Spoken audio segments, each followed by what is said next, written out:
अस्सलामुअलैकुम, good morning everyone, welcome to Geo Pakistan with Huma and Abdullah. अच्छा, मैं आपसे ये बात कर रहा था सुबह से कि अभी तक तो हम यही बात कर रहे थे ना, या यही रोना रो रहे थे कि कराची के हालात बहुत अबतर हैं बारिशों के बाद। अभी तक मुताद्दिद जगहों से, मुताद्दिद इलाकों से पानी नहीं निकाला जा सका। मुझे लगता है कि आने वाले एक आध हफ्ते में ये इशू हमें पुराना लगने लगेगा, इनफैक्ट हो जाएगा, और उससे एक बड़ा इशू सर उठा सकेगा, और वो इशू है मच्छरों की अफजाइश का इशू। क्योंकि बहुत से इलाके ऐसे हैं जहाँ पर खाली प्लॉट है ना, वहाँ पर पानी अभी भी कई कई फुट खड़ा हुआ है, बारिश का पानी है, साफ पानी है, और प्लॉटों से जाहिर है कोई निकासी है आपके लिए कोई इंतजाम भी नहीं कर रहा। तो वहाँ लिटरली मैंने मच्छरों, हजारों की तादाद में मच्छर पलते हुए देखे हैं। एग्जैक्टली आप कौन सी वो इत्तेहाद की वो रोड की आप बात कर रहे हैं, वहाँ तो मैंने ऑपोजिट प्लॉट्स देखे हैं जो डीप भरे हुए हैं पानी से, और पानी पानी है वहाँ। अब्दुल्ला, चलो ये तो बारिश का पानी था जो खड़ा है, उसके अलावा आपने गटर जहाँ खुले हुए हैं, एक्चुअली अब पानी हटा है तो पता चला है every single place has some gutter bursting. पूरे मुल्क में ना लोगों को ये बात समझ नहीं आ रही कि भाई कराची में तो एक हफ्ता हो गया बारिश को, ये क्यों अब तक बात किए चले जा रहे हैं। वो इसलिए हम किए चले जा रहे हैं कि आज के ये मनाजर हैं बुखारी कमर्शियल के, डीएचई के, जहां पर अभी तक पानी निकालने का सिलसिला जारी है, और कल रात तक भी यहां लाइट नहीं आई थी। Oh my God. So this is 1 week on. सोचें 1 वीक से ज्यादा 8 दिन हो गए ऑलमोस्ट। रोशनियों का शहर कहलाने वाला ये कराची, जहां पर शहर के पौश तरीन इलाके में 8 दिन बत्ती ना आए। अच्छा, इसके अलावा एक और जगह जिसको मैं बार बार सोशल मीडिया पे वहाँ से भी बड़ी प्लीज़ और दुहाइयाँ आ रही हैं कि कोई हमारी तरफ भी आए और कोई मदद करे। एक है न्यू नाज़माबाद, एक जगह आपको पता ही है। जब आप उसको पहले देखते थे बारिश से पहले तो it look like a beautiful, जिसको वॉल्ड सिटी जो होती है बिल्कुल, ये आपको कल के मनाजिर दिखा रहे हैं। रिहायशी जिन जिन के घर थे, this is an expensive area by the way, ये कोई सस्ते घर नहीं है, वैसे तो सस्ता घर कोई चीज़ नहीं होती। They have had to leave, ये घर खाली अब हो चुके हैं, लोग यहाँ से निकल चुके हैं बिकॉज 8 डेज ऑन, और पानी उसी तरह। कल तो हमारे एक कॉरेस्पॉन्डेंट हैं, उन्होंने जाके इसको कवर भी किया, सीने तक पानी था अब्दुल्ला उनके। तो अच्छा, अब यू स्टार्ट ऑफ और देयर इज एब्सोल्युटली नो वे कि इस पानी को निकाला जाए। आपने डीएचए के हालात भी देख लिए, नया नाज़माबाद के हालात भी देख लिए, और अब वजीर मेंशन कायद आज़म की जाए पैदाइश, उसके हालात भी हम आपको दिखाते हैं। ये भी लेटेस्ट विजुअल्स हैं, ये कल के मनाजिर हैं जहाँ पर अगर थोड़ा सा बारिश का पानी उतरा है तो गटर बह रहे हैं। तो ये सूरत हाल है। आप यकीन मानिए कि आज हम दोबारा से जब इस बारे में बात करने का सोच रहे थे तो हमने कहा कि बाकी मुल्क में देखने वाले लोग क्या कहेंगे कि जनाब इनके पास कोई और बात ही नहीं है, लेकिन वाकई हमारे पास कोई और बात नहीं है, क्योंकि ये मसला जू का तू है। 8 दिन बाद भी जिस शहर में लाइट ना आए मुख्तलिफ इलाकों में, और जहां पर बारिश का पानी निकालना, तो एक तरफ जो खाली प्लॉट भर गए हैं पानी से, वो जब मच्छरों की नर्सरियां बनेंगी ना तो फिर वबाएं फूटेंगी।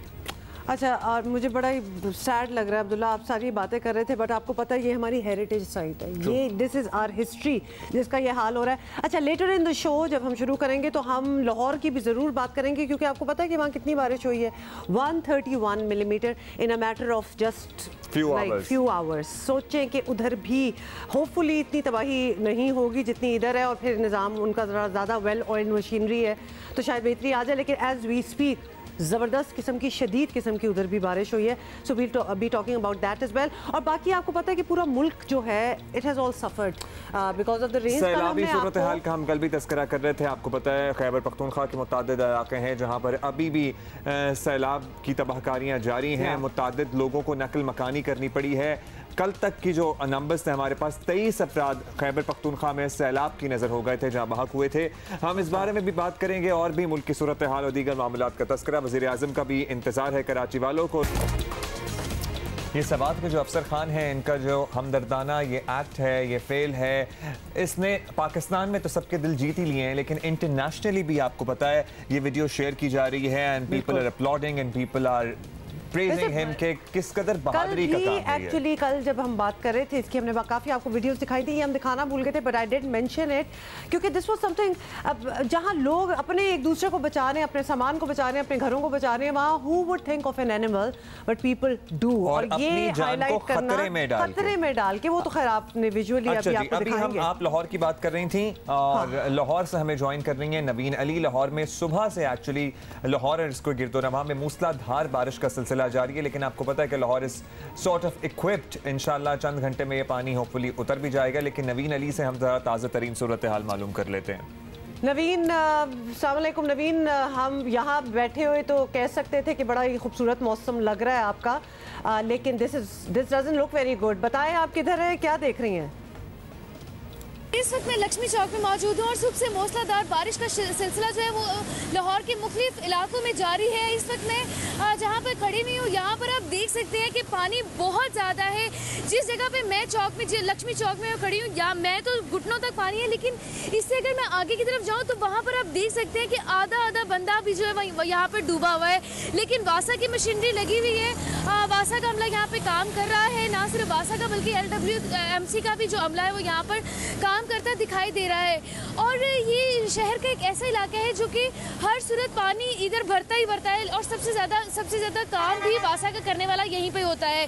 अब ना सिर्फ लक्ष्मी चौक में बल्कि लाहौर के मुख्तलिफ इलाके जिनमें गड़ी शो, मुगलपुरा, धर्मपुरा, इतना ही नहीं लाहौर के जो पोश इलाके हैं वहाँ पर भी पानी खड़ा हो जाता है। और आज भी ये सूरत हाल यही है क्योंकि पानी बहुत ज़्यादा है और अभी भी आसमान पर काले गहरे बादल छाए हुए हैं और अभी भी हल्की फुल्की बारिश का सिलसिला जारी है। लेकिन यहाँ पर तो हल्की बारिश है, लेकिन अभी भी मुख्तलिफ इलाकों के अंदर मूसलाधार बारिश का सिलसिला जारी है। अगर आइंदा पेशगोई की बात करूँ तो महकमे मौसमियात के मुताबिक ये जो मानसून बारिशों का एक सिलसिला लाहौर के अंदर दाखिल हुआ है, ये आइंदा 2 रोज़ तक यूं ही जारी रहेगा। जी ठीक, बहुत शुक्रिया आपका नवीन अली, हमें अपडेट कर रही थी लाहौर से। This does not look very good. This does not, लेकिन आपको पता है कि लक्ष्मी चौक, मैंने जब से होश संभाला है लाहौर में, वहाँ पर यही सूरत हाल होती है। और ऐसा नहीं है कि इसको रीवैम्प करने की या इसको ठीक करने की कोशिश नहीं हुई। हमने कितनी ही दफ़ा लक्ष्मी चौक पर सड़कें खोदकर और पाइप डालते हुए देखा है इदारों को, अहलकारों को, लेकिन समहाउ इसकी कोई पोजीशन और लोकेशन ऐसी है कि यहाँ पर पानी जमा होता ही है। और बहुत बड़े बड़े ड्रेनेज सिस्टम भी यहाँ बनाने की कोशिश की गई थी और बने भी, लेकिन गालिबन कुछ इंजीनियर्स ये बेहतर बता सकते हैं कि यहाँ क्यों पानी हमेशा जमा होता है। और एक तो पानी जमा होता है, ऊपर से खाने बड़े अच्छे मिलते हैं, तो सब कुछ तो याद आ गया लक्ष्मी चौक का तो चौक का खासा है सारी चीजें। Of course it is famous for the food, लेकिन इतनी खुशी से आप ये बात इसलिए भी कर रहे हो क्योंकि वहाँ जिस तरह अब्दुल्ला बता रहे हैं पानी बढ़ता भी है और फिर निकल भी जाता है खुद ही। अच्छा जी, but we have to talk about Karachi, क्योंकि आपको पता है कि कराची में तूफानी बारिश को 1 हफ्ते से ज़्यादा हो गया। आर्मी चीफ यहाँ आए, कायदे हिस्ब इख्तलाफ आए, मगर वज़ीर आज़म तारीख दे रहे हैं। पहले कराची से रुकन कौमी असम्बली अब्दुल शकूर शाद का कहना था इमरान खान जुमेरात को आएंगे। वफाकी वज़ीर इत्तलात शिबली फराज बोले जुमेरात नहीं, वज़ीर आज़म जुम्मे को आएंगे। और अभी भी लगता है कि आज नहीं आएंगे, कल आएंगे। ये सुने, इमरान खान साहब जुमेरात को इंशाल्लाह कराची आ रहे हैं। कराची में इस वक्त जो है ना लोगों को मैक्सिमम रिलीफ देने की ज़रूरत है और उसमें यह कि वफाकी हुकूमत, सूबाई हुकूमत और दूसरे तमाम स्टेक होल्डर्स एक साथ बैठ के ये तय करें कि भाई इस शहर के लिए क्या बेहतर किया जा सकता है। प्राइम मिनिस्टर साहब इंशाल्लाह जुमे के दिन कराची जा रहे हैं और इस पूरे पैकेज का ऐलान जो है तो प्राइम मिनिस्टर साहब खुद जुमे को करेंगे। बुध के रोज़ वज़ीर आज़म के मुआविन ख़ुसूसी शहबाज गिल ने अब नई तारीख दे दी है। इमरान खान अब हफ्ते के रोज़ शहर कायद का दौरा करेंगे। वज़ीर आज़म के आने की तारीखें पता नहीं, वैसे लेट्स सी कब तक तब्दील होती हैं, लेकिन कराची वाले अपना हक मांग रहे हैं। वज़ीर आला सिंध भी वज़ीर आज़म पाकिस्तान के दौरे की राह तक रहे हैं। टीवी पे ही सुना था, पहले थर्सडे फिर फ्राइडे, अभी आप बता रहे हैं कोई ट्वीट हुई है कि सैटरडे को आ रहे हैं। मैं सिर्फ ये कह दूंगा प्रोग्राम बता दें इसलिए कि और काम भी होते हैं आदमी को। लेकिन दूसरा आपने कहा था कि मुलाकात मुझे बुलाएंगे, मैं बिल्कुल जाऊंगा। अभी प्रोग्राम ही नहीं हुआ तो मैं बुलाने की तो बात कैसे होगी। अभी तक नहीं मुझे प्रोग्राम बताया गया, जैसे प्रोग्राम पता चलेगा और मुझे बुलाएंगे तो मैं बिल्कुल जाऊँगा।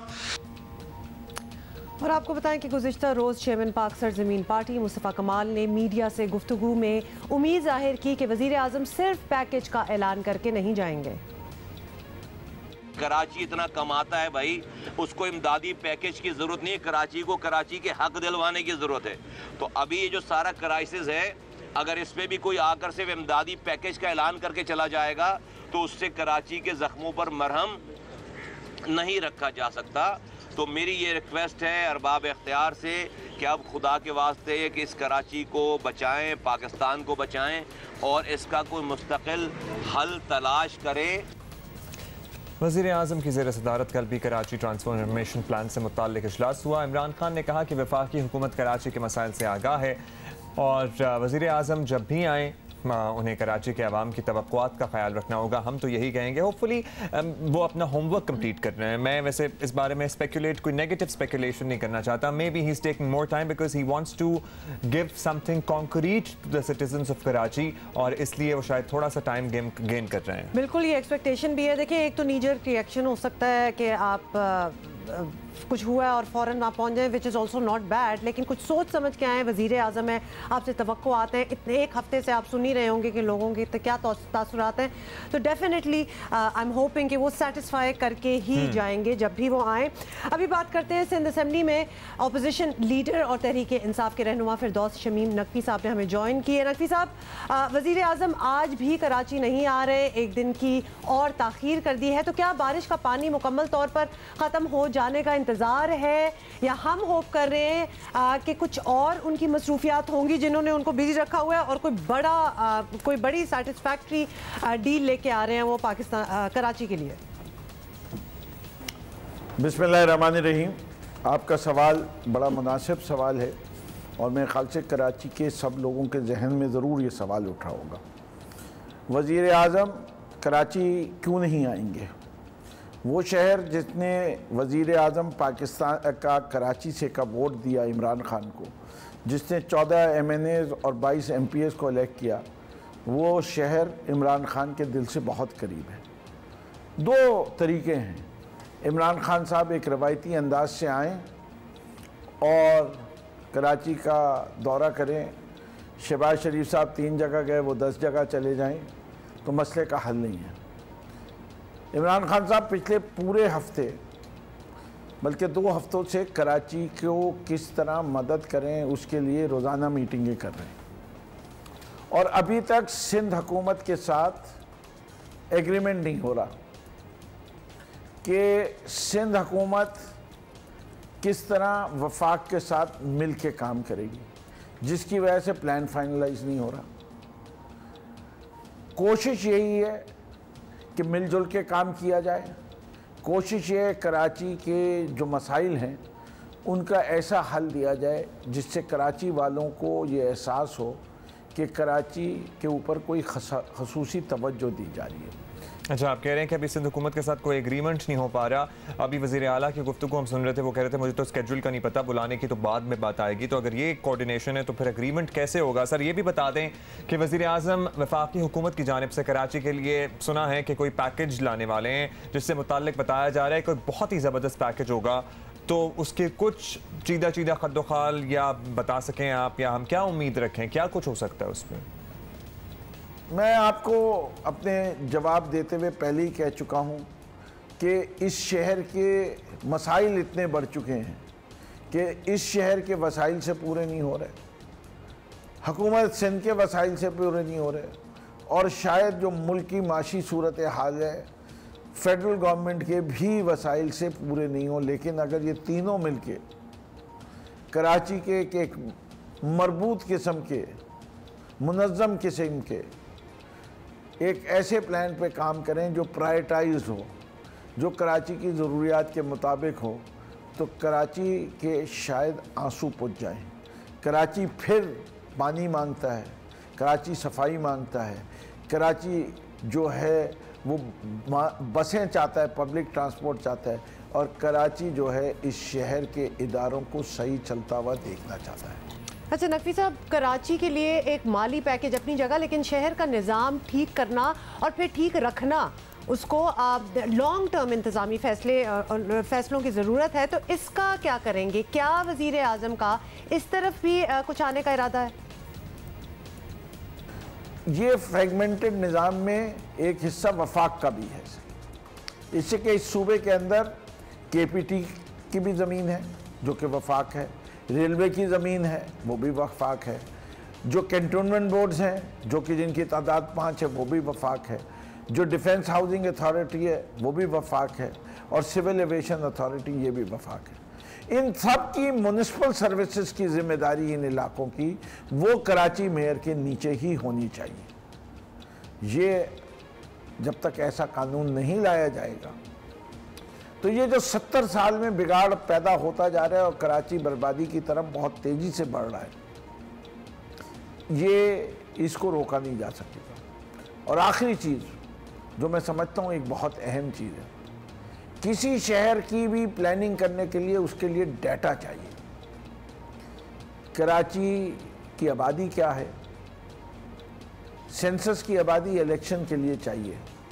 कराची में सहूलियात की आबादी, उसमें अफ़गान भी लेने पड़ेंगे, उसमें बंगाली भी लेने पड़ेंगे, उसके अंदर ईरानी भी लेने पड़ेंगे, उसके अंदर वो सब लोग लेने पड़ेंगे जो तारिकीन वतन हैं और कराची में रहते हैं। हमें उन लोगों को भी लेना पड़ेगा जो अंदरून सिंध से आते हैं, 5 दिन कराची में गुजारते हैं और 2 दिन अंदरून सिंध अपने इलाकों में चले जाते हैं। और हमें उनको भी लेना पड़ेगा जो पंजाब से आते हैं या केपी से आते हैं, लेकिन उन्होंने अपना NIC और वोट जो है वो उन सूबों में रखा हुआ है, इससे कि ये सब लोग सहूलतें कराची की इस्तेमाल कर रहे हैं। बहुत शुक्रिया। और हमसे फिरदौस शमीम नकवी साहब बात कर रहे थे। हम और पर्सपेक्टिव भी लेना चाहेंगे और वज़ीर आज़म का आना और जो तवक्कुआत हैं इसके बारे में हम बात करेंगे। Saeed Ghani sahab will also be joining us later in the show, Mustafa Kamal sahab भी होंगे और हाफिज़ नईम साहब से भी हम गुफ्तगू करेंगे।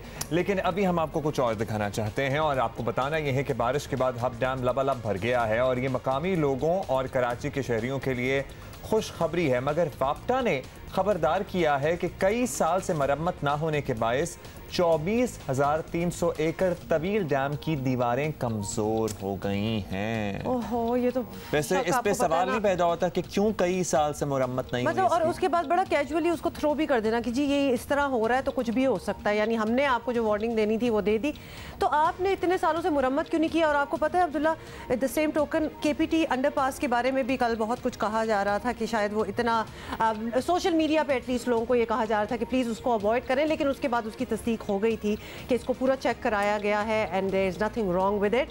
एनीवे जी, आपको ऑब्वियसली ये हम कुछ दिखाना भी चाहते हैं और हब डैम मुल्क में पानी का तीसरा बड़ा ज़ख़ीरा है, ये हम आपको बता दें। और इससे बिजली बनाने का मंसूबा 18वीं तरमीम के बाद से खटाई में पड़ा हुआ है। और हमें कौन बता रहा है आज? हमारे स्पेशल कॉरेस्पॉन्डेंट है तारिक अबुल हसन, उन्होंने खुसूसी रिपोर्ट बनाई है। More details. मंसूबा बंदी हो तो बारिश नेमत, वरना सब कुछ डुबोने वाली जहमत बन जाती है। ये अजियत कराची ने भी झेली और अब ये तबाहकुन खतरा सिंध और बलूचिस्तान की सरहद पर वाक़े हब डैम पर मंडला रहा है। 24,300 एकड़ के वसी रकबे पर मुहित हब डैम कराची की 20% और हब की 100% पानी की जरूरियात पूरी करता है। हालिया बारिशों के नतीजे में हब डैम अपनी पूरी गुंजाइश तक भर चुका है। चीफ इंजीनियर वापडा मोहम्मद एहतशामुल हक का कहना है कि ये पानी 3 साल तक कराची और हब की जरूरत पूरा करने के लिए काफी है, लेकिन बरसों से मरम्मत न होने के बायस लबालब भरे डैम के टूटने का खतरा भी है। जिस वक्त ये डैम बना था उस वक्त इसकी कॉस्ट थी 850 मिलियन, ठीक है। आज अगर ये डैम बनाने जाएं तो 85 अरब करोड़ की जगह 85 अरब रुपए खर्च हो जाएंगे, तब भी ये डैम नहीं बन सकेगा। गवर्नमेंट ऑफ पाकिस्तान ने फंडिंग की थी at that time of the government. Condition ये थी, एक्निक का डिसीजन ये था कि जो जितना पानी लेगा उसके हिसाब से इसकी कैपिटल कॉस्ट भी देगा और उसके बाद बनने के बाद, मुकम्मल होने के बाद, तकमील होने के बाद जो ऑपरेशन मेंटेनेंस कॉस्ट होगी, रनिंग कॉस्ट, वो भी वो पे करेंगे। लेकिन 1981 से हुआ ये कि जो बेनिफिशियरीज प्रोविंसेस हैं, that is government of Sindh and government of Balochistan, water board लेती है, यहाँ से इरिगेशन डिपार्टमेंट लेता है। उन्होंने अभी तक हम उनके ऊपर जो हमारी आउटस्टैंडिंग लायबिलिटीज है 30 जून 2020 तक, वो तकरीबन 1 अरब से ज्यादा है सिंध गवर्नमेंट पे और 450 मिलियन 45 करोड़ रुपए उनके ऊपर है बलूचिस्तान पे। 2007 का जो फ्लड आया है उसके बाद से कोई रिपेयर वर्क नहीं हुआ। उसको काम करने के लिए पैसे की अभी जो बजट एस्टिमेट उन्होंने दिया था 900 मिलियन का, उसमें से 1 रुपया नहीं मिला। ये पिछले 13 साल से परसू कर रही है वापडा, पैसे नहीं देते। हब डैम पर 1.4 मेगावाट बिजली बनाने का मंसूबा है, लेकिन 18वीं तरमीम बिजली के इस इंतहाई सस्ते मंसूबे की तामीर में रुकावट बन गई है। वापडा हुकाम का कहना है कि सिर्फ 45 करोड़ रुपए का ये मंसूबा सूबाई हुकूमतों की तरजीह नहीं। हम यहाँ पे 1.4 मेगावाट की जनरेशन कर सकते हैं। प्रोपोजल फाइनल हो गया हमारा। अब PC1 बनाने से पहले हमें फिर सिंध गवर्नमेंट कंसल्टेशन लेनी पड़ेगी। 450 मिलियन 1.5 साल में मुकम्मल हो जाएगा और 120 मिलियन सालाना इससे रेवेन्यू जनरेट होगा।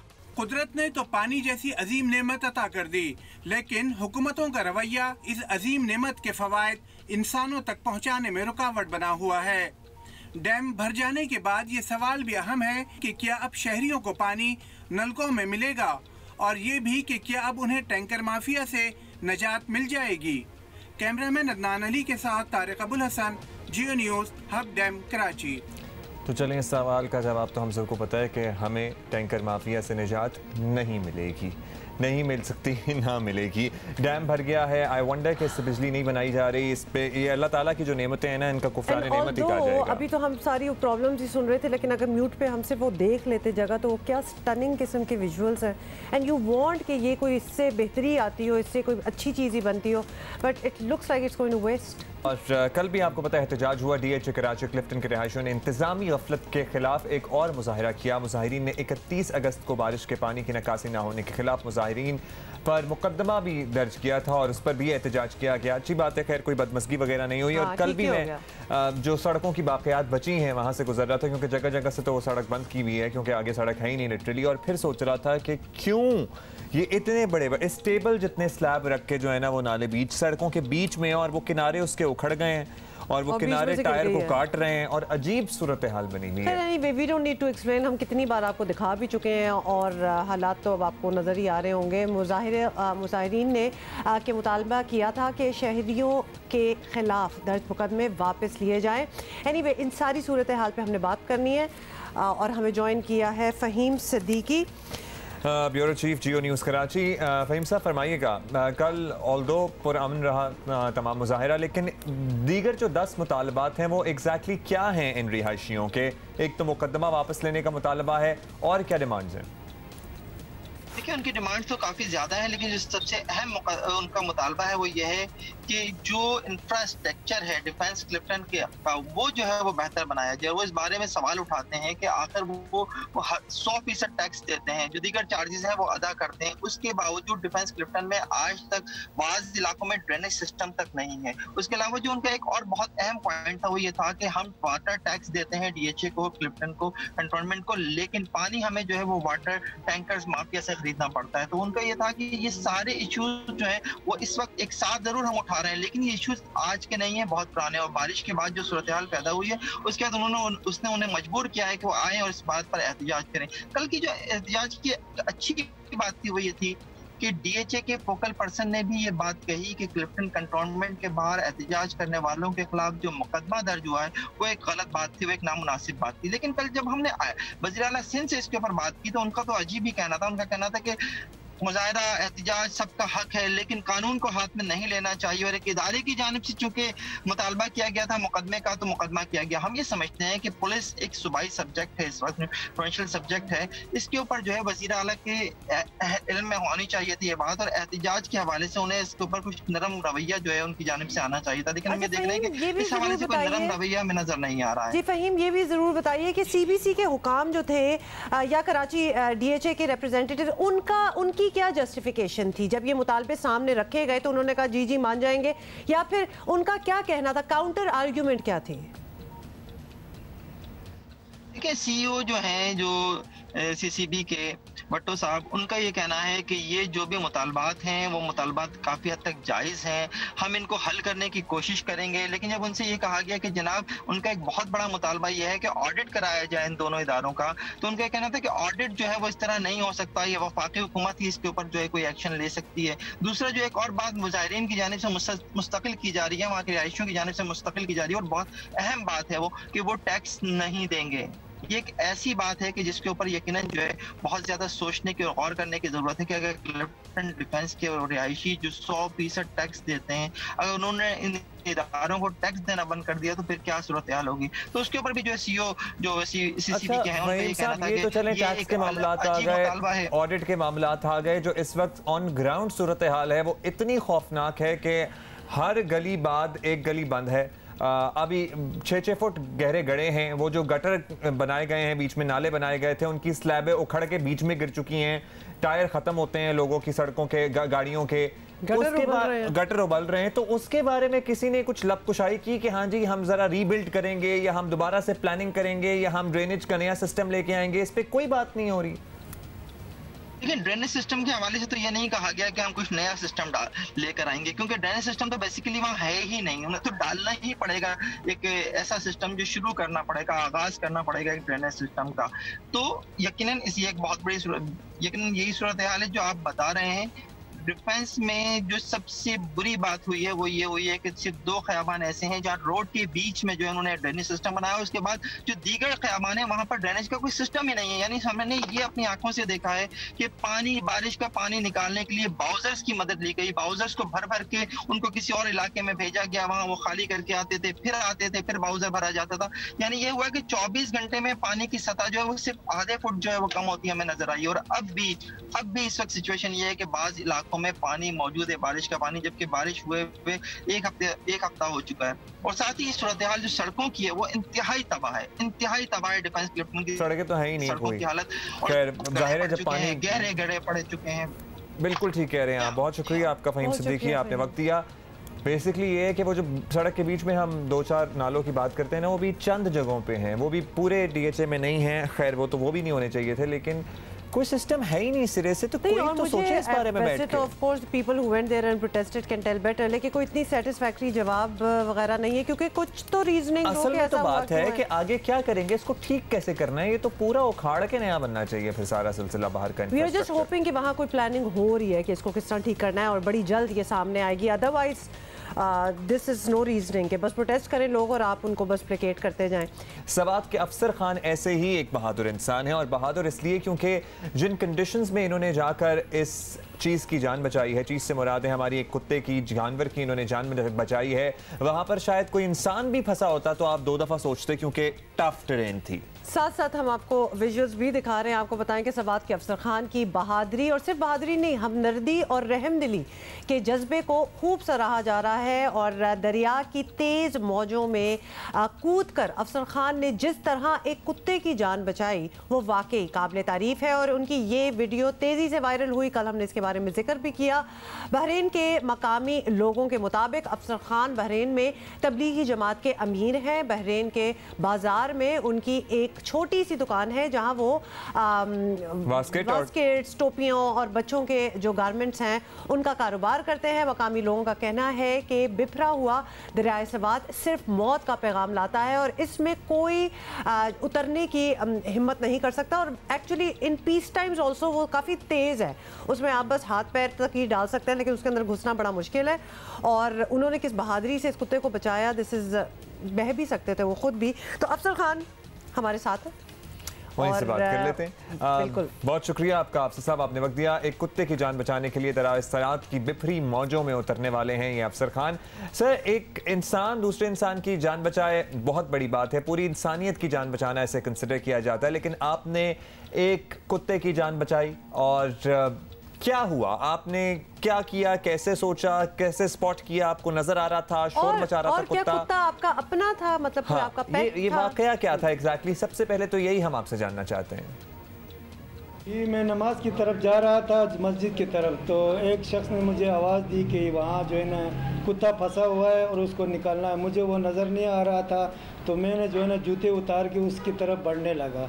जब बढ़ने लगा तो मेरे जहन में जो है ना 3 सवालात आ रहे थे कि इस कुत्ते को मैंने हर सूरत में बचाना है, और अपने जिस्म की बलबूते पर नहीं, और अपनी ताकत पर नहीं, और किसी की वाह की तरह नहीं। और बहुत लोग जो है ना शोर मचा रहे थे, तालियां पीट रहे थे।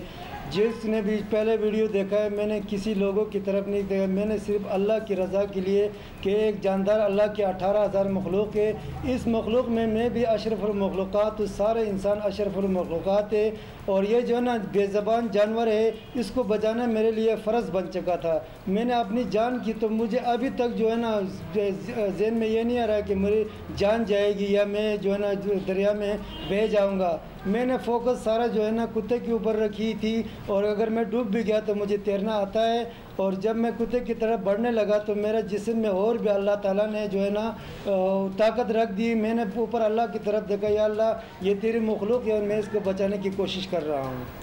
वाह, ये क्या कमाल जबरदस्त। और खास तौर पे आपकी बात सुन के खास तौर पे ये हम ज़रूर कहना चाहेंगे कि लोग उस तरह वो फील नहीं करते अबाउट जानवर, क्योंकि हमने आई एम सॉरी टू से कि बहुत बुरी वीडियोस भी देखी हैं कि जहां जानवरों के साथ काफ़ी बुरा सलूक हो रहा होता है। ये भी बताएगा कि सैलाबी रेले में कूद जाना एक बड़ी बहादुरी की बात है, तो इसके साथ साथ महारत भी चाहिए। तो आपको इस तरह की इस किस्म के पानी में तैरना आपको आता है? मुझे तकरीबन 100 में 50% मुझे तैरना आता है, 100 में 50%। जो मैंने दरियाओं में जो है ना तबलीग में हम जब जाते थे तो दरिया के किनारे भी हमारी तश्कील होती थी, डैमों भी हमारी तश्कील होती थी, तो हम जैकेट पहन के जो है ना वो दरियाओं में उस कश्तियों में जो है ना सफ़र करते रहे। और तैरना थोड़ा बहुत जैसे नहाना होता है, जैसे तैरना होता है, कूदना जिम्नास्टिक होती है, उस तरीके से जो है ना मुझे थोड़ी बहुत काफ़ी मुझे अपने इंशाल्लाह अल्लाह पे भरोसा था, अपने जो है ना उस फ़न पे भरोसा था कि इंशाल्लाह ताला मैं अगर ये दरिया मुझे लेके भी जाएगा तो मैं अपने आप को इंशाल्लाह ताला बचाऊंगा। चलें, सबसे बड़ी बात तो ये कि आपको अल्लाह पे भरोसा था और अल्लाह ताला ने आपका साथ भी दिया। अच्छा, अब आप बता रहे हैं कि उस वक्त भी लोग तालियां बजा रहे थे, आपके लिए हूटिंग कर रहे थे, नारे लगा रहे थे, बकअप कर रहे थे इनफैक्ट बेसिकली। अभी बहुत आपकी तारीफ की जा रही है, आप यहाँ हमारे भी मेहमान हैं, पूरी दुनिया में इस वीडियो को शेयर किया जा रहा है, कैसा महसूस हो रहा है आपको ये सब कुछ? जी मुझे तो जो है ना अंदर से कुछ घुटन सी भी महसूस हो रही है और अंदर से मैं टूट भी रहा हूँ कि शायद ये कोई मेरा बख्शिश का ज़रिया बन जाता था तो आप लोगों ने आकर या किसी मोबाइल वालों ने मेरे जो है ना सोशल मीडिया पर वो जो है ना वीडियो लाइक कर दी, तो मुझे अभी तक जो है ना अंदर से कुछ घुटन महसूस रहे थे, क्या शायद मेरा बख्शिश का ज़रिया बन जाता था।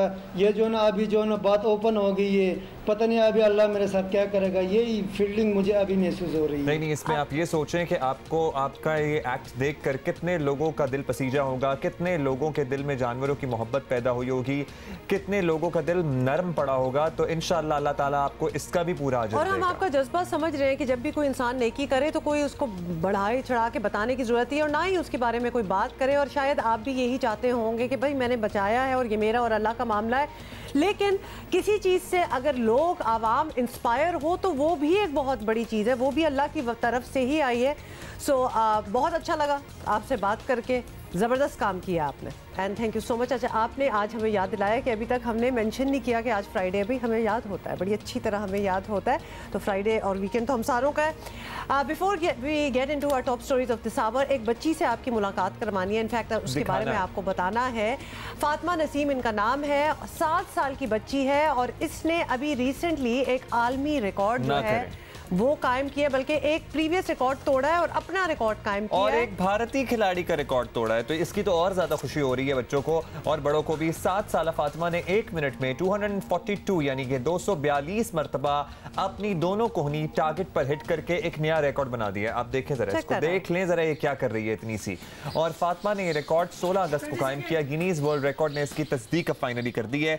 So it has been approved by the Guinness World Record. Of course, I mean you can, it's very evident and in front of you। और बड़ी आपको पता है कि डेडिकेशन चाहिए कुछ भी करने के लिए। और इससे पहले ये रिकॉर्ड एक इंडियन बच्ची का था और जिसने 211 मरतबा कोनी को जो था वो टारगेट पे हिट किया था। फातिमा ने 242 times leaps and bounds ahead of that girl. और आपको ये बता दें कि ये ट्रेनिंग जो होती है ना, ये जज्बा होता है आपके घर से आता है। तो फातिमा के अपने वालिद जो है वो भी एक रिकॉर्ड ब्रेकर है और राशिद गालिबन उनका नाम है, राशिद खान उनका नाम है और उन्होंने ऑलमोस्ट 60 रिकॉर्ड्स बनाए हैं और वो भी रिकॉर्ड होल्डर हैं। भारत के 15 रिकॉर्ड्स उन्होंने बीट किए हैं। So this runs in the family I guess. हाँ, तो बिल्कुल इसलिए यू वुड टोटली एक्सपेक्ट कि वो मार्शल आर्ट्स वगैरह करते हैं, तो मेरा ख्याल है दोनों जो है ना सारी फैमिली सारा दिन गूगल करते रहते हैं कि कौन सा रिकॉर्ड है पर्टिकुलरली जो इंडिया ने बनाया, अब हमने वही ब्रेक करना। और by the way you might think ये बच्ची कोनिया मारी है, मतलब ये क्या रिकॉर्ड हुआ। She is 7 years old। आप उसकी वो डेडिकेशन देखें और जस्ट इमेजिन कि उसने किधर जाना है। आप ये खुद करके जरा कोनी मार के दिखाएं। 3 नहीं कर सकते, बिल्कुल नहीं कर सकते। ये एंगल थोड़ा सा ऑफ है, एंगल मुश्किल है। अच्छा जी, ये तो हम आपको एक अचीवमेंट बच्चों की दिखाना चाहते थे और जब हमें कोई नजर आती है ना, we like to bring it to you ताकि आप भी इंस्पायर हो। This looks so good. Naila will be joining us later in the show. लेकिन इससे पहले हम एक और बड़ा इंपॉर्टेंट टॉपिक जिस पे हम बात कर रहे थे पिछले घंटे से शुरू हुए हैं, और इट इज़ अबाउट वज़ीर आज़म का कराची आना. और सुनने में यही आ रहा है, कहा भी यही जा रहा है कि बड़ा ज़बरदस्त पैकेज जो है वो कराची वालों के लिए आ रहा है, बिकॉज कराची में इतनी तबाहियाँ हुई हैं. और ऑफ कोर्स वज़ीर आज़म एक हफ्ते नहीं 8 दिन बाद इंशाल्लाह अगर वो कल आ जाते हैं तो 8 दिन हो चुके होंगे. But he is coming with a good package. हमें ज्वाइन किया इस वक्त वज़ीर तालीम सिंध और पीपल्स पार्टी के रहनुमा सईद गनी साहब ने. उनसे उनके एक्सपेक्टेशन भी पता कर लेते हैं. गनी साहब, वज़ीर आज़म अब तक तो कराची नहीं आ सके, लेकिन बताया गया है कि वो कल हफ्ते के दिन यहाँ होंगे और बड़ा ज़बरदस्त कराची पैकेज लाएंगे. तो आपको क्या तवक्कुआत है? पहली बात तो यह है कि मैं समझता हूँ कि वज़ीर आज़म को रेगुलर आना चाहिए कराची.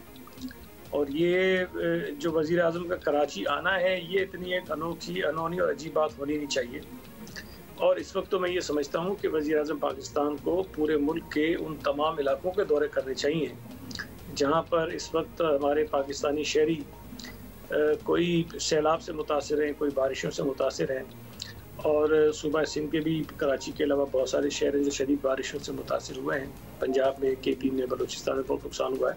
उनको हर जगह जाना चाहिए. जहाँ तक तवक्कुआत की बात है, सच्ची बात तो ये है कि अगर ज़ाती तौर पे मुझसे पूछे तो मुझे तो बहुत हैरत अंगेज़, मतलब खुशगवार हैरत होगी कि अगर वज़ीर आज़म साहब के दौरे से जो तवक्कुआत बांधी जा रही हैं वो पूरी हों.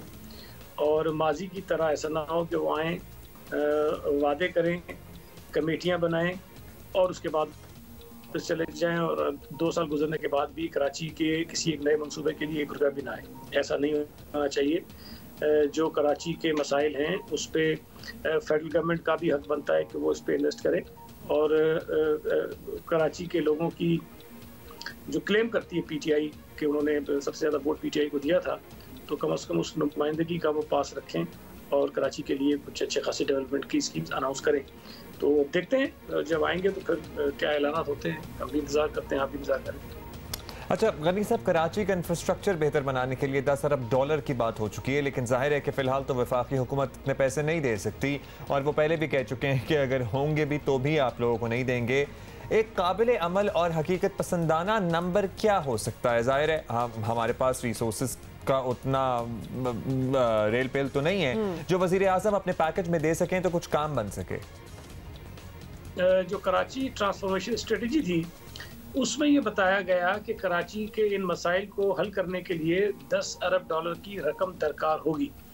और उसी कराची ट्रांसफॉर्मेशन स्ट्रेटजी की बुनियाद पर सिंध हुकूमत ने मुख्तलिफ मंसूबे जो हैं वो शुरू किए, जिसमें वर्ल्ड बैंक और एशियन डेवलपमेंट बैंक और दीगर जो बैनुल-अक़वामी इदारे हैं उनका ताउन हमें हासिल है. तो ये एक ज़ाहिर है कि $10 अरब जो है वो 1 साल में खर्च नहीं होंगे. ये एक लॉन्ग टर्म प्लानिंग है कराची के जो देरीना मसाइल को हल करने के लिए. तो हम ये तवक्को वफाकी हुकूमत से नहीं कर रहे हैं कि वो हमें $10 अरब देंगे, और ना ही हमें ये उम्मीद है कि उनके पास अगर होंगे तब भी वो हमें देंगे. लेकिन कराची के मसाइल को हल करने के लिए इतनी खतीर रकम ज़रूर दरकार है. और सिंध हुकूमत जो इस वक्त मंसूबे कर रही है, चीफ मिनिस्टर साहब ने कल प्रेस कॉन्फ्रेंस में बताया कि उनकी जो टोटल कॉस्ट है, जो लागत है, वो 802 अरब रुपए बनती है. और ज़ाहिर है कि ये इसमें ऐसे मंसूबे भी हैं जिनको मुकम्मल होने में 5 साल लगेंगे, किसी को 3 साल, किसी को 1 साल लगेगा. तो हम ऑलरेडी इतनी हैवी इन्वेस्टमेंट जो है वो कराची के ऊपर कर रहे हैं और इसमें बैनुल-अक़वामी इदारों का ताउन हासिल है. तो वफाकी हुकूमत भी जब करेगी तो उसमें भी ज़ाहिर है कि वो कुछ अपने पास से करेंगे, कुछ और इदारों के ताउन से करेंगे. तो इस तरह से कराची के मसाइल को हल करने के लिए $10 अरब की बात की गई है. अच्छा गनी साहब, तहरीक इंसाफ और पीपल्स पार्टी के दरमियान एक इत्तेमाद का फुकदान तो है ही, दैट इज़ प्रीटी एविडेंट. ऐसा तो नहीं होगा कि वफाक बहुत सारी रकम बहुत से मंसूबों के लिए आपको दे और फिर हिसाब ना हो. तो this is not going to happen. इसका दरमियानी रास्ता क्या हो सकता है? अगर वफाकी इदारे खुद काम करें तो आप इनसे ताउन करेंगे, ये एक्सेप्टेबल होगा?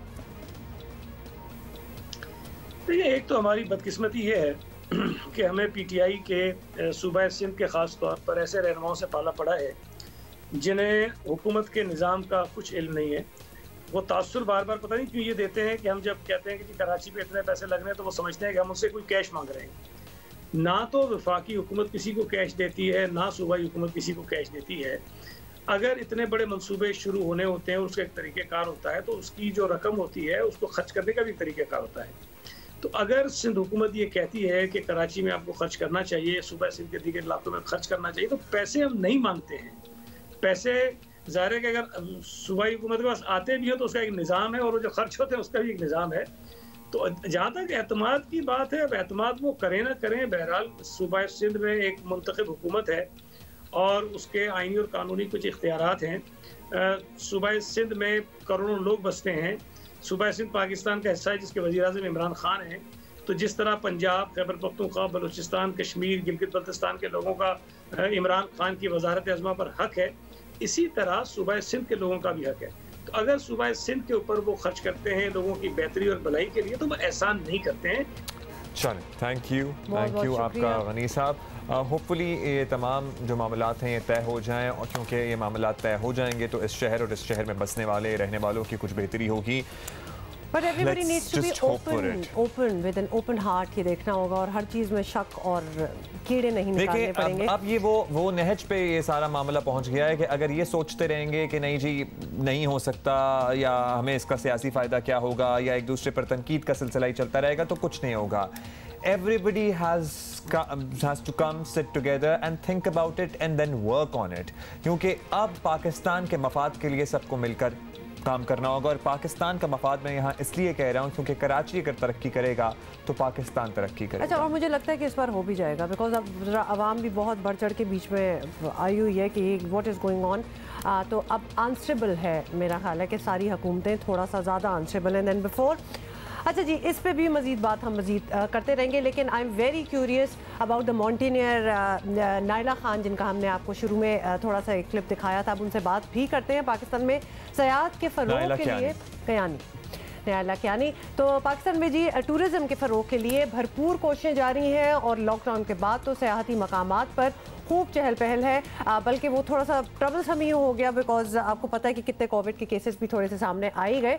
तो गैर मुल्कियों को भी पाकिस्तान बुलाने के लिए खुसूसी इकदाम किए जा रहे हैं। हुकूमती सतह पर तो इकदाम किए जा रहे हैं, लेकिन दुनिया भर में मौजूद पाकिस्तानी खुद भी अपनी ऐसी कोशिशें कर रहे हैं और ऐसी ही एक शख्सियत है नायला कियानी। कोह पैमा है, माउंटेनियर हैं, कई चोटियां सर कर चुकी हैं और पहाड़ों से उल्फत का ये आलम है कि 2018 में अपनी शादी के फ़ोटोशूट के लिए K2 के बेस कैंप का इन्होंने इंतखाब किया, और उसके बाद ये क्या आइडिया था ये तो हम देख रहे हैं। साथ साथ नायला कियानी हमारे साथ मौजूद हैं, उनसे भी बात करेंगे। दिल कर रहा है कि इस वक्त यहीं पहुंच जाएं सीधा, लेकिन नायला हमारा इंतजार कर रही हैं। शादी में हम भी हिस्सा लें। खैर शादी को तो वैसे 2 साल हो चुके हैं और ये विजुअल्स जो हैं ये नायला ने अब इसलिए शेयर किए हैं बिकॉज टूरिज़्म को बहुत फ़रोग़ दिया जा रहा है, कोशिशें की जा रही हैं, तो नायला भी अपना इसमें हिस्सा डालना चाहती है। Naila, thank you so much for joining us. I understand कि आप हमें दुबई से ज्वाइन कर लिए। नायला, सबसे पहला सवाल आपसे ये है कि ये ख्वाब जो था आपका K2 पे जाके या तो शादी करना या शादी की कोई तकरीब करना, फोटो शूट करना, ये सिर्फ आपका ख्वाब था या आपके हस्बैंड का भी था और दोनों ने मिलके ये डिसाइड किया था कि ये करना है? Because this is quite wild. Actually ख्वाब तो मेरा था, लेकिन मैंने समहाउ हस्बैंड को कन्विंस कर लिया। तो दोनों ने ही बाद में प्लानिंग काफ़ी की थी और 2018 में हम लोग स्कर्दू पहुंचे थे ये इस ख्वाब को पूरा करने के लिए। अच्छा, तो आप नायला कुछ अपने बारे में बताएं, कब से आप माउंटेनियरिंग कर रही हैं and from where do you belong in Pakistan? Because हमने यही देखा है इन द पास्ट कि जो पहाड़ों के पास ग्रो अप करते हैं, रहते हैं, उनको बहुत फैसिनेशन होती है और फिर वो चल पड़ते हैं पहाड़ों में। आपकी क्या बैक स्टोरी है? मैं रावलपिंडी से हूँ और आपको जैसे पता है रावलपिंडी के आसपास इमीडिएट सराउंडिंग्स में पहाड़ नहीं है, थोड़ा सा दूर है मरी की साइड पे हैं, लेकिन शुरू से ही पहाड़ों से फैसिनेशन था। K2 से स्पेशली फैसिनेशन था क्योंकि वो K2 की पिक्चर हमारी करेंसी पे होती है और वो सिगरेट के कमर्शियल भी काफ़ी आते थे, तो बहुत क्यूरियोसिटी थी कि ये जगह कहाँ है, ये पहाड़ किस जगह पे है। तो बचपन से शौक़ था लेकिन बचपन में मौका नहीं मिला, तो पिछले कुछ सालों से मैं ये कर रही हूँ। और K2 बेस कैंप 2018 वो मेरा सबसे फेवरेट, और K2 के पास एक GGLA पास है 5800 मीटर, वो मेरी फेवरेट एंड आई वुड से मेरी बेस्ट अचीवमेंट है सो फार। अच्छा, तो आप इससे पहले भी K2 बेस कैंप तक पहुँच चुकी हैं या फिर ये आपने 2018 में ही प्लान किया था कि हम यहीं अपनी शादी की सेलिब्रेशन करेंगे, या आपने पहले पहुंच के डिसाइड किया था एक दफ़ा, जैसे पहले आप गई हो कि जनाब शादी होगी ना कभी भी ज़िंदगी में तो यहाँ सेलिब्रेट करूँगी? What's the story? नहीं, पहली दफ़ा गई थी और थोड़ा सा मुश्किल होता है क्योंकि वेदर की वजह से ये भी पॉसिबिलिटी होती है कि आप पहुंच नहीं पाते। तो मेरे सब प्रेपरेशन शादी की सेलिब्रेशन की पूरी थी, लेकिन ये पता नहीं था कि वहाँ तक पहुँच पाएंगे या नहीं, क्योंकि एक और प्रॉब्लम होता है एल्टीट्यूड सिकनेस का, क्योंकि वो बहुत हाई है। तो कुछ अनसर्टेनिटीज़ थी कि शायद वहाँ पे पहुँच नहीं पाए, लेकिन फिर भी इरादा पक्का था कि इंशाल्लाह पहुँचना है वहाँ पे। अच्छा, तो फिर हमें ये भी पता चला और इसकी भी बैकग्राउंड स्टोरी दे दें कि फिर अल्टीमेटली जब आप वहाँ पहुँची फ़ोटोशूट के लिए तो आप अकेली ही पहुँची, क्योंकि हस्बैंड को किसी वजह से वो ना आपके साथ आ सके। तो व्हाट हैपेंड? यू डिसाइडेड कि चलो अकेली हूँ, लेकिन I have the passion for it. और husband also was, you know, it was very brave on his part कि अपनी नई नवेली दुल्हन को अकेला केटू के पहाड़ों पे छोड़ के चले गए। मैरिड अ माउंटेनियर, तो ऐसी एक्सपेक्टेशंस तो रखी होंगी। जी नाइला, आप बताएं। तो स्कर्दू में जब हम लोग पहुंचे, स्कर्दू से 7 दिन का ट्रैक है कंकोडिया पहुंचने का, और इतना ही टाइम लगता है वापस आने में। लेकिन स्कर्दू में हमें पता चला मेरे फादर इन लॉ की तबीयत ठीक नहीं है, तो मेरे हस्बैंड, हम लोगों ने कैंसिल कर दिया प्लान और हस्बैंड ने वापस यूके जाना था। मैं किसी वजह से यूके नहीं जा पाती, तो हस्बैंड ने फिर डिसाइड किया और कन्विंस किया मुझे कि तुम मेरे साथ नहीं आ रही हो तो एटलीस्ट अपना केटू जाने का ख्वाब पूरा कर दो। पूरी सेलिब्रेशन हो सकता है ना हो और नहीं हो पाएगी, क्योंकि मेरे माइंड में नहीं था कि सेलिब्रेशन होगी। मैं तो सिर्फ फ़ोटो शूट के लिए गई थी, लेकिन वो स्टाफ ने फिर पूरी सेलिब्रेशन कर दी मुझे खुश करने के लिए। तो हस्बैंड ने कन्विंस किया था, उन्होंने बहुत सपोर्ट किया, वरना मेरा तो बिल्कुल उन्हीं के साथ कैंसिल हो गया था इनिशियली। अच्छा, इस वक्त पूरी दुनिया में आपको नाइला लोग देख रहे हैं, जाहिर है ये 2 साल में तो और बेहतरी आ गई होगी, लेकिन यहाँ जो आपका एक्सपीरियंस रहा ओवरऑल, आप उससे सेटिस्फाइड हैं और दुनिया में देखने वालों को आप क्या पैगाम देना चाहेंगी? मेरा ख्याल है दिस कैन गो वायरल। बहुत से कपल्स को सोचना चाहिए कि वो इन पहाड़ों में जाके अपने शादी के शूट्स कराएं। बिल्कुल। तो आई थिंक इसी बात की मुझे सबसे ज़्यादा खुशी है। मुझे काफ़ी अप्रिसिएशन के मैसेजेस आ रहे हैं। उनके अलावा जो मुझे खुशी है इस बात की कि काफ़ी पॉजिटिव मैसेजेस इस वीडियो के थ्रू बाहर स्प्रेड हुए हैं टूरिज़्म से रिलेटेड। काफ़ी फॉरेनर्स के मैसेजेस आए। एक लेडी ने तो मुझे मैसेज करके पूछा कि वो अपना हनीमून इस वीडियो को देखने के बाद पाकिस्तान में K2 बेस कैंप ट्रैक पे करते हैं। और इंटरनली भी पाकिस्तानियों के काफ़ी मैसेजेस आए, क्योंकि एडवेंचर टूरिज़्म इतनी पॉपुलर नहीं है पाकिस्तान में, और पाकिस्तान में बहुत सी जगह हैं, बहुत अपॉर्चुनिटीज़ हैं ट्रैकिंग की, एडवेंचरस एक्टिविटीज़ की, जो कि हम लोगों को भी इंटरनली भी नहीं पता है। तो वो मुझे काफ़ी लोगों ने मैसेजेस करके पूछा कैसे किया जाए, और काफ़ी लोगों ने ये भी बोला कि वो मेरी वीडियो देखने के बाद वो डेस्टिनेशन वेडिंग करने का सोच रहे हैं। और एक और आई थिंक एक दो और मैसेजेस थे कि लड़कियां, क्योंकि मैं ऑब्वियसली स्कर्दू के बाद अकेली गई थी, और यूजुअली हम लोग लड़कियां बहुत सेफ्टी के बारे में कॉन्शियस होती है कि सेफ है या नहीं है। तो ऑनेस्टली मैं ऑलमोस्ट 40 कंट्रीज ट्रैवल कर चुकी हूँ, और ये बात विदाउट एग्जैजरेशन बहुत बहुत प्राउडली कह रही हूँ कि पाकिस्तान में नॉर्थ में मेरा ऑब्वियसली जो पर्सनल एक्सपीरियंस है K2 बेस कैंप ट्रैक का, मैंने इतना सेफ फील किया कि दुनिया की किसी और जगह पे मैंने सेफ नहीं किया। उसके पीछे बैकग्राउंड स्टोरीज भी है जो कि अभी डिटेल में नहीं बता सकती टाइम की वजह से। तो I would say this is the safest place I have been to proudly. तो ये एक रीज़न था। तो लड़कियों का अकेले या ग्रुप में ट्रैवल करना कोई इशू नहीं है। और दूसरा जो एक और बात मुझे जिसकी खुशी है, और मैं ओपनली वो भी बताती हूँ कि लोगों ने जितना साथ दिया, इतना मतलब उनके पास कुछ भी नहीं था ट्रैकर्स बोर्डर्स के पास, लेकिन वो सब कुछ उनको जो गिफ्ट फॉरेनर्स दे रहे थे वो मुझे खुले दिल से बोल रहे थे कि ये आप ले लो, ये आप ले लो। और मैं बहुत हैरान हो रही थी कि इन लोगों के पास कुछ भी नहीं है। नाइला, हम आपसे बिल्कुल लास्ट में यही पूछना चाह रहे थे, क्योंकि वो माशाल्लाह जो वीडियो है जिसमें डांस कर रहे हैं और सारे सेलिब्रेशन है, तो I am very curious to know कि क्या वो आपके साथ आपकी अपनी पार्टी थी या वहाँ जो सारे होते हैं उन्होंने ज्वाइन कर लिया था आपको, क्योंकि वो भी बड़े खुश लग रहे हैं आपकी सेलिब्रेशन में। Who were those people? तो इस वीडियो में सबसे खास बात यही है कि आप उन लोगों की स्माइल देख के ना वो मुझे और ज़्यादा खुशी होती है। तो इनमें से कुछ लोग तो स्टाफ है, लेकिन ज़्यादातर मोस्ट दीज पीपल वो मुझे जानते ही नहीं है, लेकिन वो उनको बस उन्होंने सुन लिया था कि दुल्हन खड़ी है, शादी हो रही है, तो वो बस उन्होंने सबको इकट्ठा करके आहिस्ता आहिस्ता जितने भी लोग कंकोडिया में उस टाइम पे थे। वैसे ये नाइला वी विल एग्री, हमारे मुल्क की बहुत खूबसूरती है कि किसी की खुशी में बड़े अच्छी तरह खुश हो जाते हैं और मिल जाते हैं, और किसी को मुश्किल में देखते हैं तो उसकी मदद को आते हैं। You are a great ambassador for Pakistan. Thank you so much for being with us. Camera घूमता है और पीछे जो पस मंजर में पहाड़ नजर आते हैं ना, ये वाकई देख के कोई भी अपना हनीमून जो है या शादी के बाद का पहला ट्रिप जो है वो K2 बेस कैंप या स्कर्दू में प्लान कर सकता है। बहुत शुक्रिया नाइला, थैंक यू। और बड़ी देर की आपने स्टोरी शेयर करने में। हाँ, मतलब दिस इज ब्यूटीफुल। देखिए प्राइवेट मोमेंट्स होते हैं, लेकिन अब वो चूंकि टूरिज्म को प्रमोट भी करना चाह रही हैं, हिस्सा डालना चाह रही हैं अपना। कराची के मसाइल की हम बात कर रहे हैं। आपको पता है मुख्तलिफ मेहमानों को आज हमने मदू किया हुआ है। इससे पहले हम सईद गनी साहब से बात कर चुके हैं, PTI का मौक़िफ़ ले चुके हैं, सरबराह पाक सरज़मीन पार्टी मुस्तफ़ा कमाल साहब हमारे साथ मौजूद हैं। शुक्रिया मुस्तफ़ा साहब। वज़ीर आज़म कराची आ रहे हैं होपफुली कल, और एक बड़ा पैकेज लाएंगे। हुकूमत का यह वादा है कि जो कभी ना हुआ वो कभी ना कभी शायद पूरा हो जाए। कितनी मालियत का पैकेज देना चाहिए वज़ीर आज़म को कराची की मौजूदा सूरत हाल देखते हुए? आपको लगता है how much money would be sufficient? Karachi को पैकेज देना, इमदादी पैकेज देना ऐसे ही है कि जैसे आप जो है वो सैलानी वेलफेयर से लेकर हमें 2 वक्त की खैरात दे रहे हैं। नहीं भाई, हमें खैरात की ज़रूरत नहीं है। कराची के जब तक आप हुकूक नहीं देंगे, बहाल नहीं करेंगे, ये सोने का अंडा देने वाली मुर्गी है। इसको जब तक आप दाने नहीं खिलाएंगे, जिंदा नहीं रखेंगे, आपको सोने का अंडा पाकिस्तान को नहीं मिलेगा। तो प्लीज़ ये पैकेजेस वगैरह से जो है वो कराची के मसाइल हल होने वाले नहीं हैं। कराची के बुनियादी हुकूक 6 नुकात हमने पेश किए हैं, और ये 6 नुकात बहुत अहम है। ये कोई पॉलिटिकल नहीं है, ये कोई सियासी नहीं है, इसमें कोई एंगलिंग नहीं है। ये सिंसियरिटी के साथ हमने कराची के देरपा मसाइल के हल के लिए एक ऑनेस्ट सी हमारी जो हम्बल कैपेसिटी है, उस हवाले से हमने अपनी प्रपोजल्स पेश किए हैं। इसके अलावा कोई और ऑप्शन नहीं है। सेंसस करवा दें आप, ठीक, उसके हिसाब से इसको सीटें दे दें।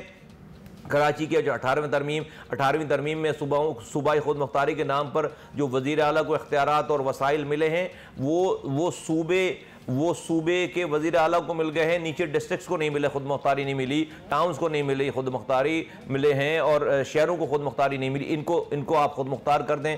तो इसके बाद NFC अवार्ड में जो पैसे मिलते हैं वो वज़ीर आला अपने पास लेकर बैठ जाते हैं। उसके नीचे पैसे नहीं जाते तो provincial finance commission PFC award दे दें आप। अच्छा मुस्तफ़ा कमाल साहब, आप ये पॉइंट जो है ये उठाते रहे हैं कि कराची को वफाकी हुकूमत की माली इमदाद की नहीं, इख्तियारात की निचली सतह पर मुंतकली की ज़रूरत है। Totally understandable. तो किस तरह के इख्तियारात शहरी हुकूमत के पास होने चाहिए तो कराची ठीक हो जाएगा आपके ख्याल में?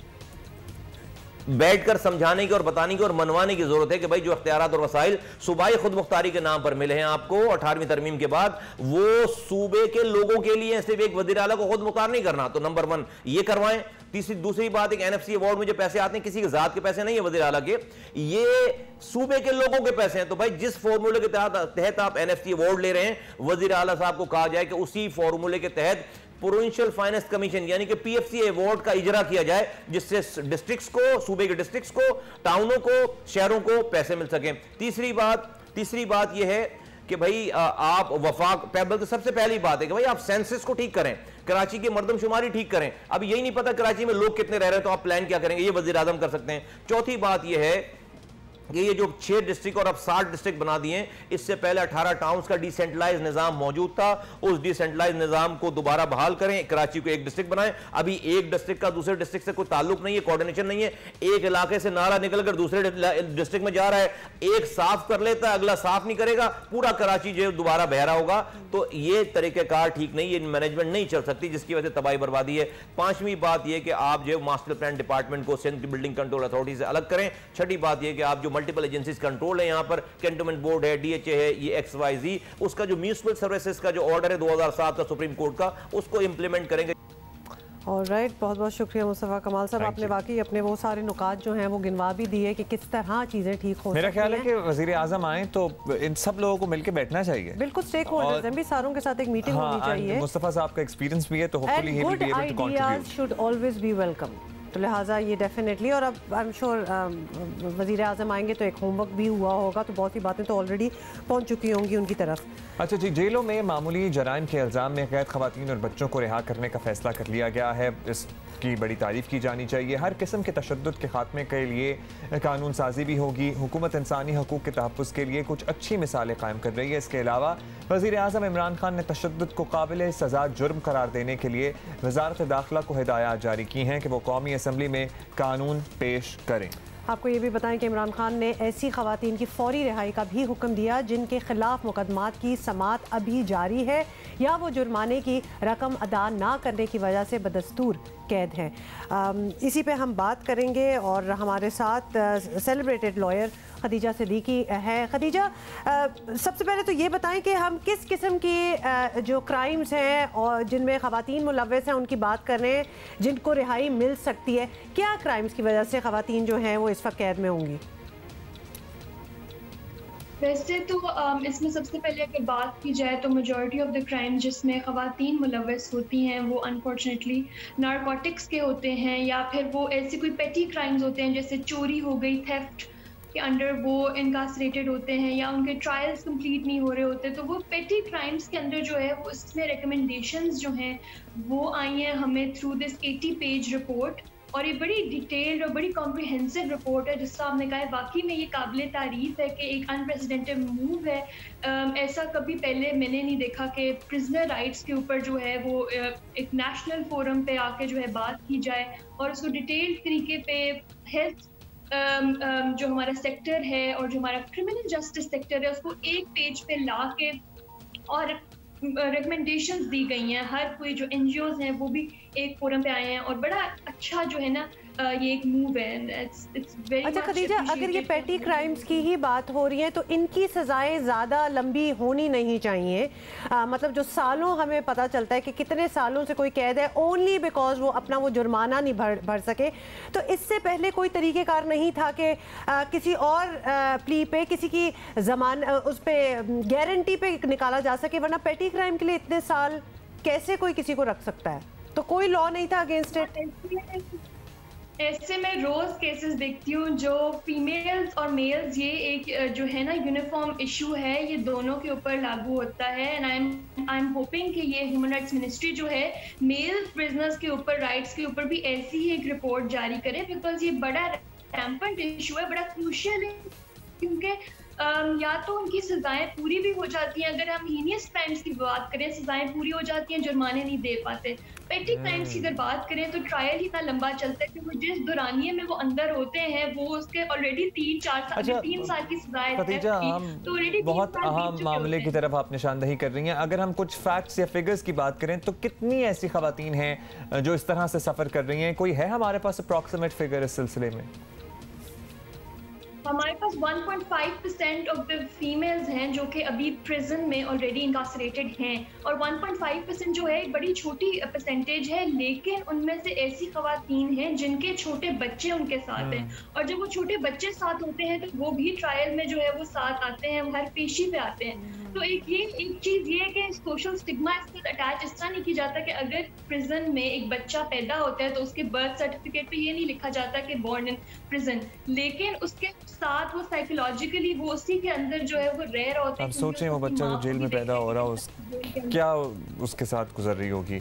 बहुत शुक्रिया आपका खदीजा हमसे बात करने का। डेफिनेटली ये बहुत ही अच्छी बात है वज़ीर आज़म की तरफ से, जिनके ये हुक्म है कि ऑब्वियसली जिनको निकाल सकते हैं, जिनके आगे सीरियस क्राइम्स नहीं लगे उनको डेफिनेटली फारग करें। कितनी सैड बात है कि एक तो आप पूरी अपनी सेंटेंस कंप्लीट करें, लेकिन चूंकि आप वो जुर्माना नहीं दे सकते, पैसे नहीं है तो फिर आप बैठे रहें, और फिर बच्चों का वहाँ होना कितना साइकोलॉजिकली मुश्किल है उस बच्चे को उस एनवायरनमेंट से निकालना। And how is he going to grow up even after he comes out. So ये एक ऐसा इक़दाम है जिस पर फौरी तौर पर पेशरफ्त होनी चाहिए। We'll follow up this issue as well, we'll keep following up this. बात कर रहे थे कराची के मसाइल के हवाले से और तमामी स्टेक होल्डर्स से हमारी गुफ्तगू हुई है। अमीर जमात इस्लामी कराची हाफिज़ नईमुर रहमान साहब ने अभी हमें ज्वाइन किया, बहुत शुक्रिया हाफिज़ साहब।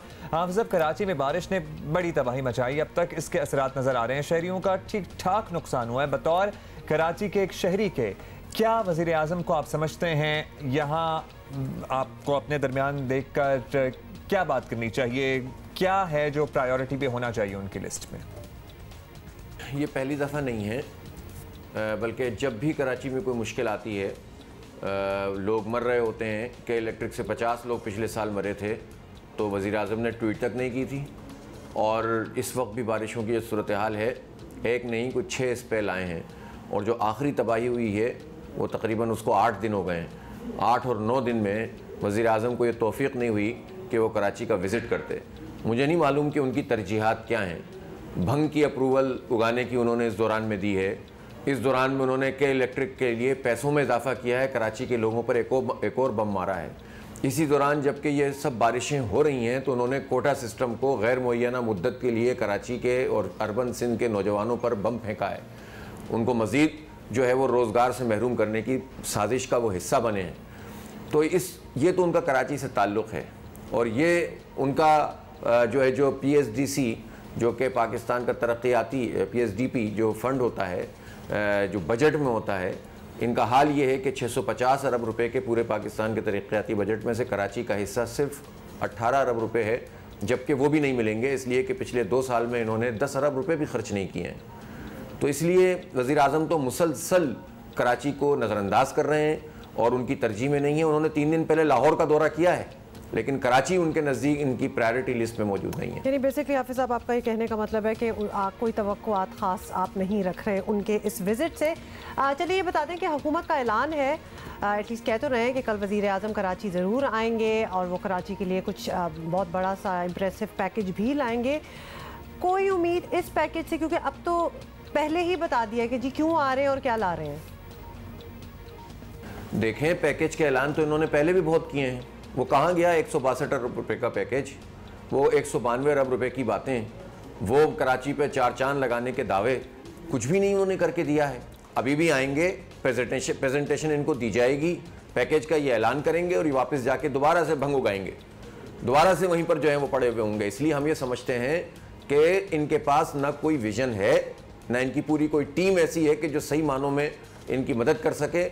इसलिए कि ये सब जो है वो सबसे बड़ा तो भाई ये काम कर दें कि के इलेक्ट्रिक को कौमी तहवील में ले लेना, इसने जो पैसे हमारे खाए हुए हैं वो वापस कर दें। तो मुसलसल उसका साथ दे रहे हैं, उसके लिए गैस बढ़ा रहे हैं, उसके लिए टैरिफ बढ़ा रहे हैं, उसके लिए जो है वो सब्सिडी पे सब्सिडी दिए चले जा रहे हैं। अभी भी उन्होंने, जब हम डूब रहे हैं तो सब्सिडी का ऐलान किया है के इलेक्ट्रिक के लिए, और 7-7 दिन जहां से बिजली नहीं है इस शहर के अंदर, इस शहर में कितने लोग तंग हुए हैं के इलेक्ट्रिक के हाथों, लेकिन मुसलसल उसी कातिल इलेक्ट्रिक को फेवर दे रहे हैं और कराची दुश्मनी का सबूत दे रहे हैं। तो हम उनसे क्या तवक्को करें, और वो क्या हमें जो है वो, हम तो ये समझते हैं कि कराची को इम्पोर्टेंस मिलनी चाहिए, कराची को एक शहरी हुकूमत मिलनी चाहिए, कराची के तमाम इदारों को एक कमांड में होना चाहिए। कराची के लिए पूरा जो इंफ्रास्ट्रक्चर तबाह है, उस पूरे इंफ्रास्ट्रक्चर के लिए मुसलसल एक काम की ज़रूरत है। और सबसे बढ़कर बात यह है कि वफाक के तहत ही ये इदारे हैं ना कि जो मरदमशुमारी करते हैं, कराची के लोगों को तो सही गिना ही नहीं गया। हाफिज़ साहब, हम इसमें ये भी ऐड कर दें कि बिल्कुल ये भी ऐड कर दें कि कराची के अपने जो स्टेक होल्डर्स हैं उनको में भी इत्तेफाक होना चाहिए। कराची के लोगों को सही नहीं गिना गया और के इलेक्ट्रिक को कौमी तहवील में लिया जाए, ये कुछ जमात इस्लामी की सजेशंस थी। अभी हम आपसे इजाजत लेंगे, इंशाल्लाह we going to see you on Monday. Have a great weekend.